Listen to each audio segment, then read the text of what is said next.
फिलिस्तीन का समर्थन कर रही है ये हम सबको पता है, और ज्यादातर मुस्लिम भी फिलिस्तीन और हमास के आतंकियों का समर्थन कर रहे हैं। लेकिन जब थरूर फिलिस्तीन समर्थक रैली में शामिल होने के लिए पहुंचे तो मुस्लिम लीग ने उन्हें घेर क्यों लिया? अब सवाल उठता है कि आखिर ऐसा उन्होंने क्यों किया। तो आपके क्यों का जवाब जानने के लिए आइए देखते हैं ये रिपोर्ट। दरअसल कांग्रेस सांसद शशि थरूर फिलिस्तीन के समर्थन में आयोजित एक रैली में शामिल होकर इंडियन यूनियन मुस्लिम लीग और बीजेपी दोनों के निशाने पर आ गए हैं। हालांकि दोनों ही पार्टियों ने उनकी आलोचना ठीक विपरीत वजहों से की है। बीजेपी ने शशि थरूर को इसलिए निशाने पर लिया क्योंकि वो कोझिकोड में मुस्लिम लीग की ओर से फिलिस्तीन के समर्थन में आयोजित रैली में शामिल हुए थे। भाजपा इस रैली को हमास के समर्थन में आयोजित रैली बता रही है।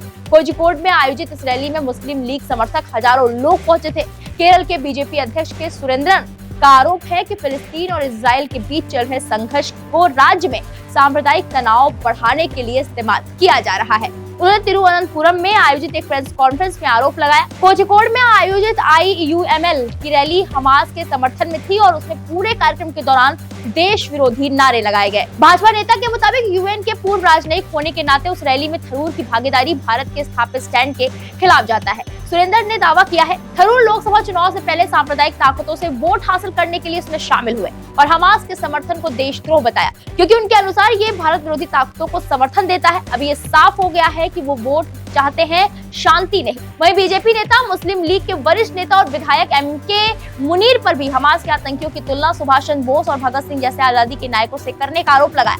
जानकारी के लिए बता दें कि उस रैली में कांग्रेस नेता शशि थरूर चीफ गेस्ट बनकर पहुंचे थे। रैली में संबोधन के दौरान उन्होंने बिना नाम लिए हमास को आतंकवादी संगठन बताया, जिस पर मुनीर ने आपत्ति जता दी। थरूर ने अपने भाषण में कहा, 7 अक्टूबर को इजराइल पर आतंकवादी ने हमला किया और 1400 लोगों की हत्याएं कर दी और 400 को बंधक बना लिया, और जवाबी कार्रवाई में इजराइल ने गाजा में की गई बमबारी में 6000 से ज्यादा लोगों को मार डाला है, जो अभी भी बंद नहीं हुए हैं। हालांकि उन्होंने इजराइल की प्रतिक्रिया को मानवाधिकारों का उल्लंघन भी बताया, लेकिन फिर भी मुनीर ने जवाबी भाषण में कहा, ये फिलिस्तीन की आजादी के लिए लड़ाई है, लेकिन इजराइल जो कर रहा है वो जातीय नरसंहार है। हम फिलिस्तीन के लोगों के प्रतिरोध के साथ हैं और हमें प्रतिरोध और हमले के बीच अंतर को समझना चाहिए। बता दें कि केरल में कांग्रेस और इंडियन यूनियन मुस्लिम लीग के बीच बहुत ही पुरानी मित्रता है और दोनों ही दल उस समय राजकीय विपक्षी गठबंधन यूनाइटेड डेमोक्रेटिक फ्रंट का हिस्सा है। इजराइल हमास के इस जंग में केरल में सत्ताधारी CPM भी थरूर के खिलाफ उतर गई है और इस मामले में मुस्लिम लीग के साथ खड़ी हो गई है।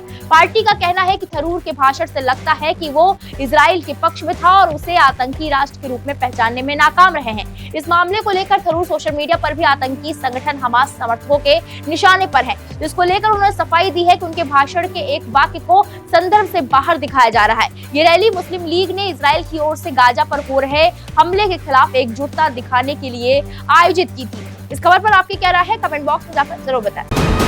VK न्यूज, राष्ट्र के नाम।